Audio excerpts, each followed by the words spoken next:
दो तीन फुल टॉसें आपकी तरफ आई हैं, अब आपने उसको कैसे खेलना है, it's up to you, go ahead बताइए। तलत भाई, फुल टॉसें तो बहुत आई हैं और इन फुल टॉसों पर क्रीज से बाहर निकल के खेला भी जा सकता है, लेकिन इस सारी सूरत हाल में एक चीज़ जो हमें मलूज़ खातिर रखनी चाहिए कि कश्मीर की एक हसासियत है। ठीक, पाकिस्तान की 76 साल से एक बैनुल अक़वामी पोजीशन रही है और उस बैनुल अक़वामी पोजीशन में हमारा जो सबसे बुनियादी नुक्ता था वो था कि कश्मीर के अंदर एक प्लेबिसाइट कराया जाए, वहाँ के लोगों की राय को मुकद्दम रखा जाए, उन्हीं को ये वोट के ज़रिए ये इख्तियार एक्सरसाइज करने दें। हमारे मुकदमे की जो बुनियाद है वो अवाम की राय है। इस वक्त ये फैक्ट्स हैं कि हज़ारों लोग इस वक्त रावलाकोट में मौजूद हैं। हम ये कह सकते हैं कि फलाना ऐसे था, फलाना वैसे था, लेकिन इस वक्त हमें ये नजर आ रहा है एक महीने से इतने डायलॉग भी हो रहे हैं, तो ये कुछ फैक्ट्स हैं जो हमें तस्लीम करने चाहिए। पहली चीज तो ये कि ये सूरत हाल यहां तक पहुंचनी नहीं चाहिए थी, उस हसासियत को मद्देनजर रखते हुए ऐसे ऐसे इकदाम हो रहे हैं। अब मिसाल के तौर पर जिस दिन अपोजिशन को रोका गया, इस्लामाबाद की हदूद में ही रोक लिया गया। आज़ाद कश्मीर की हुकूमत ने हमें नहीं रोका, हमें पंजाब की हुकूमत ने भी नहीं रोका, हमें इस्लामाबाद पुलिस ने रोका। उस वक्त भी हमारा कहना यह था कि कुछ दानिशमंदी और संजीदगी से आप मामलात को अगर हल करने का सोचेंगे तो आप कभी भी ऐसी हरकत ना करते कि नेशनली भी आपके लिए एक एम्बेरसमेंट क्रिएट हो रही है। और ये फुटेजेस कि जहां पर कायदे हिज़्ब इख्तिलाफ कौमी असम्बली ज़मीन पर बैठा है, कायदे हिज़्ब इख्तिलाफ सेनेट ज़मीन पर बैठा है, साबिक वज़ीर आज़म शाहिद खाकान अब्बासी साहब ज़मीन पर बैठे हैं, ये इंटरनेशनली भी आपके लिए एम्बेरसमेंट का कॉज बनेंगे। लेकिन आपने तस्वीरें बनवाई ना, फिर आपने बैठ गए ना। अब हम तो ऑपोजिशन है ना, हमने तो हमारा हक है, हमने को अपने हक से बढ़कर तो कोई कोशिश नहीं की। हम वैसे वहाँ पे करने क्या जा रहे थे, जानना है वहाँ पे करने क्या इसलिए जा रहे थे, हम इसलिए जा रहे थे कि सबसे पहले कि हम ये समझते हैं कि वहां पर मुजाहिरीन के साथ इंगेज करना चाहिए, इंगेज कर कर जो उनकी जायज़ डिमांड्स हैं उनके ऊपर डायलॉग का दरवाज़ा खोलना चाहिए। इस वक्त हुकूमत और जॉइंट एक्शन कमेटी बिल्कुल आमने सामने खड़े और हम उसके अंदर ये समझते थे कि हमारे जाने से, उनसे बात करने से, उनकी शिकवे शिकायतें सुनने से, हमने जो उन्होंने हमारे सामने अपने मुतालबात रखने थे वही मुतालबात हमने हुकूमत को कम्युनिकेट कर देने थे। तो हुकूमत एंगेज कर चुकी है ना जी। देखिए, हुकूमत एक पार्टी है, जब दो पार्टीज आमने सामने खड़ी हो तो फिर कोई तीसरा फरीक ही बीच में जाकर सुलह सफाई की कोशिश करता है। तो आप मीडिएटर तो हम अपने आप को सेल्फ प्रोक्लेम्ड मीडिएटर नहीं कहना चाहते, लेकिन हम एक पॉजिटिव रोल जरूर प्ले करना चाहते थे। इन्होंने जाने वहां पर कश्मीर की हमसे जो मुख्तलिफ इंसानी हकूक की तंजीमें हैं, दीगर लोग हैं, जॉइंट एक्शन कमेटी, वकला, वो आकर हमसे मिले और उन्होंने हमें कहा कि जनाब आप आइए देखिए तो सही कि वहां पर इशू है क्या। नंबर एक।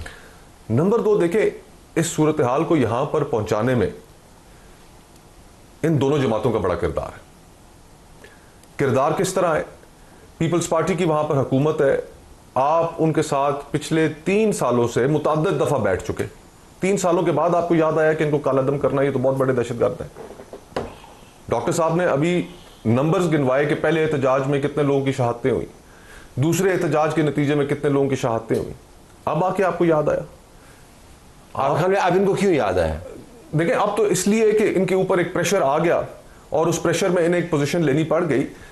पॉलिटिकल पार्टीज, चाहे पीपल्स पार्टी हो चाहे नून लीग हो, यहां तक अब देखें ना, राना सनाउल्लाह साहब की जो स्टेटमेंट थी जब वो मंजर आम पर आई, उस स्टेटमेंट के अंदर उन्होंने क्या कहा? उन्होंने कहा कि हम नून की अपना एक इजलास चल रहा था और उसमें उन्होंने कहा कि ये 12 सीटें पाकिस्तान की, ये तो आप छोड़ें, ये तो हम घर से लेकर निकलेंगे। उसने जलती पर तेल का काम कर दिया। फिर उसके बाद ख्वाजा आसिफ साहब की एक स्टेटमेंट आ गई, उसने और ज्यादा वहां पर जलती पे तेल का काम किया। तो ये सूरत हाल दानिशमंदी के साथ हल करने वाली है, और खुसूसन जब हमें पता है कि पिछले साल भारत के साथ हमारी जंग हो चुकी है। ठीक है। और वो एक ऐसा खिता है कि जिसके अंदर भारत अपनी मुदाखलत से बाज भी नहीं रहेगा। जरा चांस आपके नुक्ते से तो आपके पास वाक़ईतन इख्तियार नहीं है, क्योंकि या आप अभाम का शिकार हैं, हुकूमत भी आपकी है, कालादम तंजीम को कालादम बनाने में आपने किरदार अदा किया, जत्थों को रोकने में आपकी हुकूमत की इंतज़ामिया वहाँ पे इन्वॉल्व है, या तो आप कह दीजिए कि ये हम नहीं कर रहे हैं। देखिए जी, जहाँ तक आज़ाद कश्मीर की हुकूमत का तल्लक है, वो तो यकीनन ऑन बोर्ड थी या उसने कालादम करार दिया है, उस प्राइम मिनिस्टर है वहाँ पे। लेकिन मैं एक पॉलिटिकल वर्कर होने की हैसियत से और पार्टी के सेक्रेटरी इन्फॉर्मेशन हूँ, मैं पार्टी पॉलिसी तो आपको नहीं कह सकता कि वो तो आज़ाद कश्मीर के एक अपना एक आज़ाद कश्मीर है, इतना हमारी उसमें मदाखलत भी नहीं होती। एज ए पार्टी भी हमारे को इतना उनका एक मखसूस लोगों का एक सलाह मशवरा होता है। लेकिन मैं समझता हूँ कि डायलॉग बड़ी ज़रूरी चीज़ है। और डायलॉग किस पे करें? लोगों से करें, आपको बताया कि डायलॉग लोगों से करें पॉलिटिकल जब इलेक्शन है ना, election free and fair election की तरफ जाने दें लोगों को, जाएं लोग खुद ही पॉलिटिकल पार्टीज करें डायलॉग।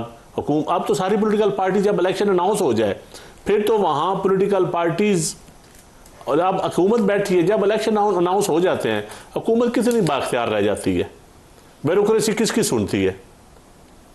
तो जब ये इलेक्शन अनाउंस पंजाब पाकिस्तान में हो जाए, किसी सूबे में हो जाए, आज़ाद कश्मीर में हो जाए, तो वहाँ ब्यूरोक्रेसी ने फिर मुज़ाकरात शुरू कर देने होते हैं। पॉलिटिकल लोग तो अपनी हैसियत से, ज़ाती हैसियत से, पॉलिटिकल जमातों की हैसियत से। लेकिन अहम तरीन संग मील इस तमाम मुद्दे के अंदर आपने इलेक्शन की कैंपेन से पहले पार किए हैं, उनको कालादम आपने पहले करार दिया, डायलॉग इलेक्शन अनाउंस होने के बाद, अनाउंस होने के बाद, लेकिन कैंपेन इलेक्शन अनाउंस होने के बाद, हाँ, लेकिन आप इलेक्शन अनाउंस हो गए, डायलॉग आपने उससे पहले किया, ये फैसला हो गया कि जत्थेबाजी के साथ आपने एंगेज नहीं करना।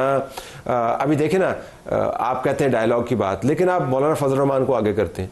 बिलावल भुट्टो जरदारी इनिशिएटिव ले जाएं, रहमान साहब ने एक तजवीज़ दी है, बिलावल साहब की उनसे मुलाकात भी हुई है, उन्होंने फ्लोर ऑफ द हाउस उस तजवीज़ को वेलकम किया है और हुकूमत को खुद लीड क्यों नहीं करते? प्राइम मिनिस्टर ऑफ पाकिस्तान का काम है ना, हुकूमत का काम है ना।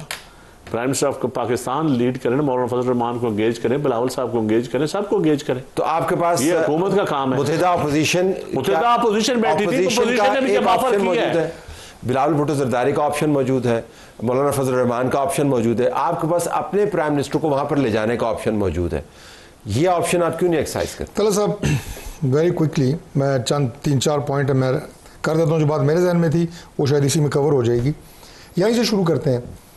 देखिए, मैं 2 दफ़ा उस कमेटी का हिस्सा रहा हूँ जो प्राइम मिनिस्टर ऑफ पाकिस्तान ने उनकी हिदायत पे बनी थी, जो पिछले साल और इस साल भी हमने उनसे मुज़ाकरात किए।